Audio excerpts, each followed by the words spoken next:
কালকে বিকাল থেকে এই আজকে রাত পর্যন্ত মানে গেল রাত পর্যন্ত দুটো বড় ঘটনা ঘটছে।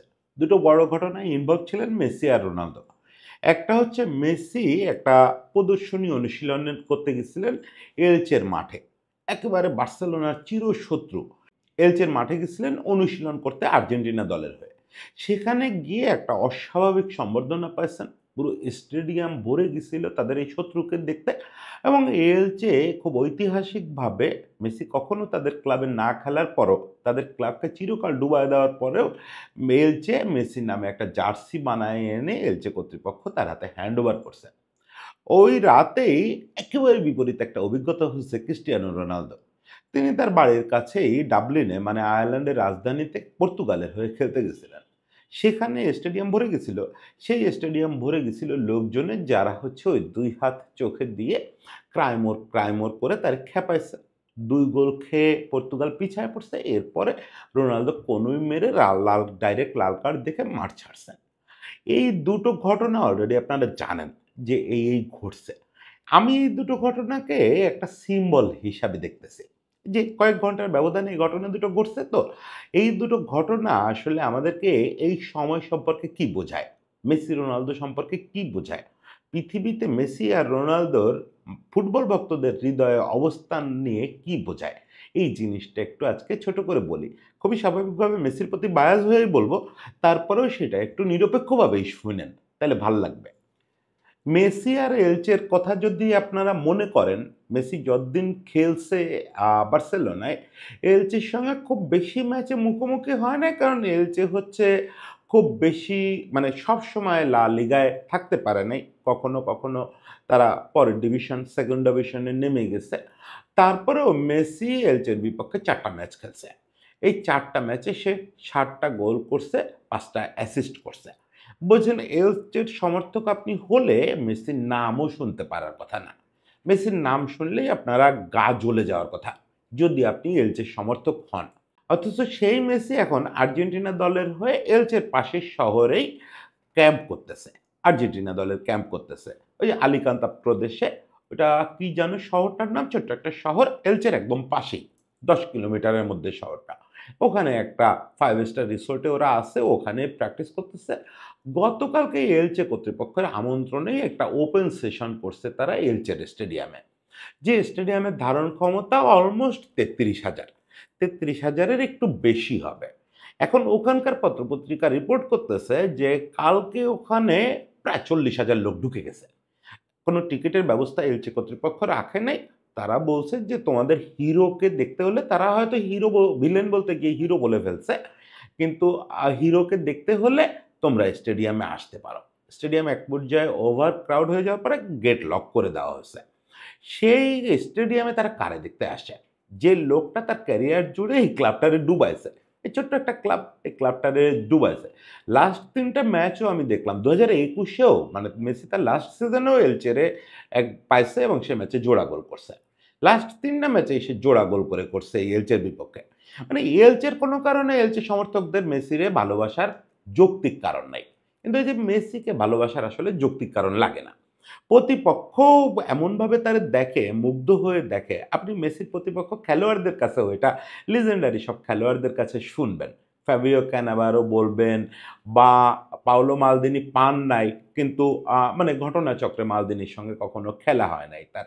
এরকম যারা যেসব ডিফেন্ডার তার এগেইনস্ট এ খেলছে তাদের কাছে শুনবেন যে তারাও মুগ্ধ হয়ে দেখতেন মেসির খেলা। মাঠে বসেই মুগ্ধ হয়ে দেখতেন। তো এই প্রতিপক্ষের কাছ থেকে সম্মান অর্জন করাটা বিরাট ব্যাপার। দেখেন সম্মানটা কত বড়। একটা ক্লাবের আপনি চিরকালীন শত্রু তো বটেই, ওই ক্লাবে কোনোদিন খেলার আলাপও হয় নাই। ক্লাব কর্তৃপক্ষ কি করছে? তাদের ক্লাসিক জার্সিটার একটা এডিশন তৈরি করে নিয়ে আসছে মেসির নামে নামাঙ্কিত করে। পেছনে মেসি লেখা ১০ নাম্বার লেখা। মনে হচ্ছে যে মেসি বোধহয় এলচেতে খেলে। সেই জার্সিটা বিশেষভাবে বাঁধাই করে কর্তৃপক্ষ তার হাতে তুলে দিছে।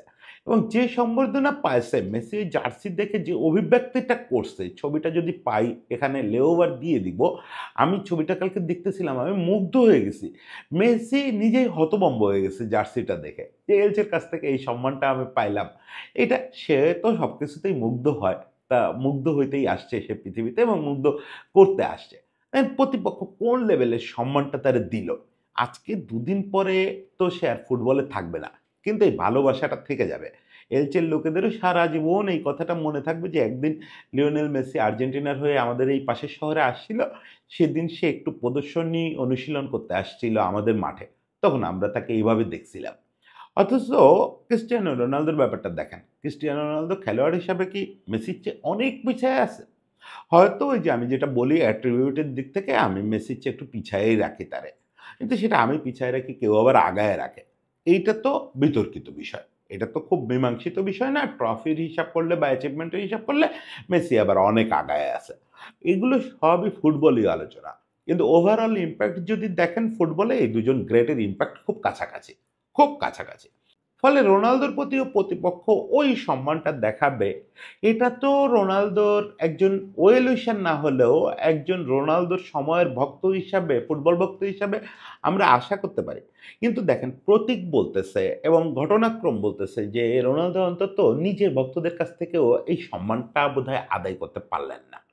কালকে যখন ডাবলিনে ঢুকছেন, ডাবলিনের দর্শকের সঙ্গে তো মেসিরও কোনো মিত্রতা নাই, রোনালদোরও বিশেষ কোনো শত্রুতা নাই।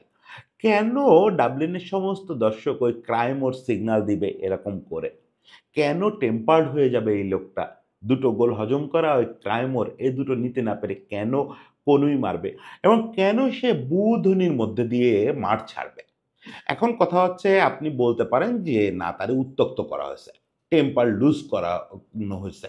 দর্শকরা ওই ইয়ে করে ক্রাইমর করে বু দিয়ে তারে উত্ত্যক্ত করছে। মেসির উত্ত্যক্ত করা হয়নি। আমার তো ধারণা রোনালদো তার জীবনে দর্শকের কাছ থেকে এই ধরনের বু যত শুনছেন, যত বেশি উত্ত্যক্ত হয়েছেন, তার চেয়ে মেসি খুব কম হন নাই। পরিকল্পিতভাবে করা হয়েছে। সেটা মেসি ঘৃণা যতটা তার চেয়ে বেশি তার টেম্পার লুজ করানোর চেষ্টা করা হয়েছে। সর্বশেষ দেখছি সম্ভবত আটলান্টার মাঠে গেল মেসি, ওই সময় পেসি লেখা বিকট একটা মানে এই ছবি আমি হজম করতে পারতেছিলাম না। একটা এলিয়েনের মতো করে মেসির ছবি বানায় নিয়ে আসছে, সেটার ওপরে পেসি লেখা।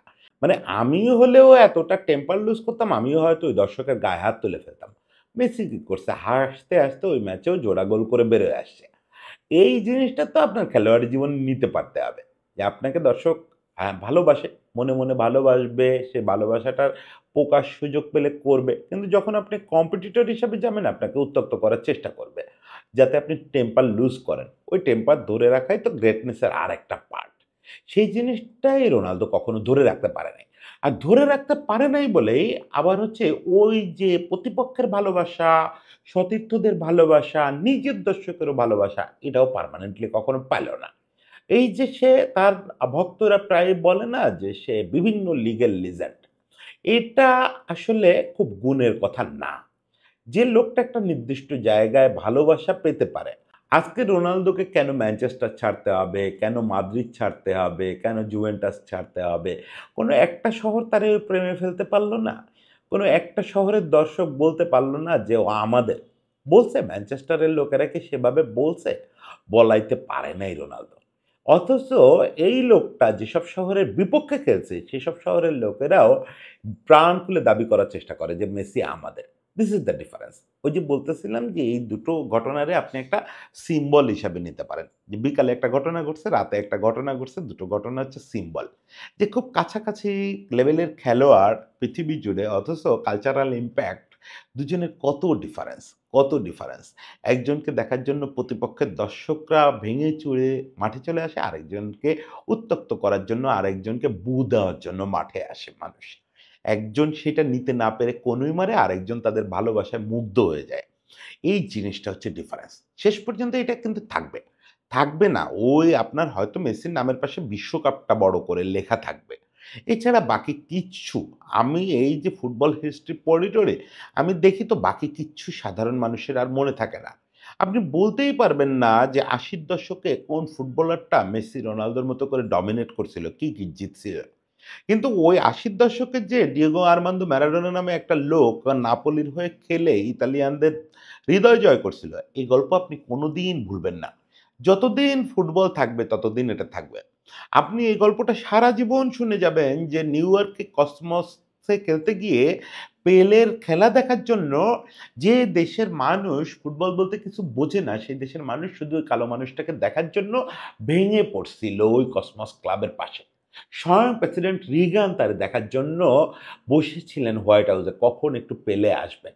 রিগান কি ফুটবল বুঝতেন? আমি জানি না। এই হচ্ছে ইম্প্যাক্টটা, কালচারাল ইম্প্যাক্ট। এই কালচারাল ইম্প্যাক্টটা পেলে, ম্যারাডোনা এবং মেসিকে ডিফারেন্ট লিগে নিয়ে যায়। এটা অ্যাচিভমেন্ট দিয়ে হয় না। এটা ওই একটা বিশ্বকাপ ট্রফি, কয়েকটা ব্যালন ডি'র, কয়েকটা গোল, এগুলো দিয়ে হয় না। ম্যারাডোনার গোল কয়টা? ম্যারাডোনার গোল সংখ্যা এদের ধারে কাছে দাঁড়ানোর মতো? না তো। কিন্তু ওই লিগ্যাসিটা আছে। আজও যদি আপনি ম্যারাডোনার নাম করে গিয়ে নাপোলি শহরে দাঁড়ান, আপনি একটা পূজা পাবেন যে ও ম্যারাডোনার লোক, আমাদের দিয়েগোর লোক।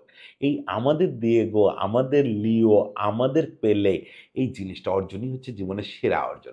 এই জায়গাটায় আমার রোনালদোর জন্য কষ্ট লাগে। এই অর্জনটা করতে পারল না। কেউ আমাদের CR7 বলবে না।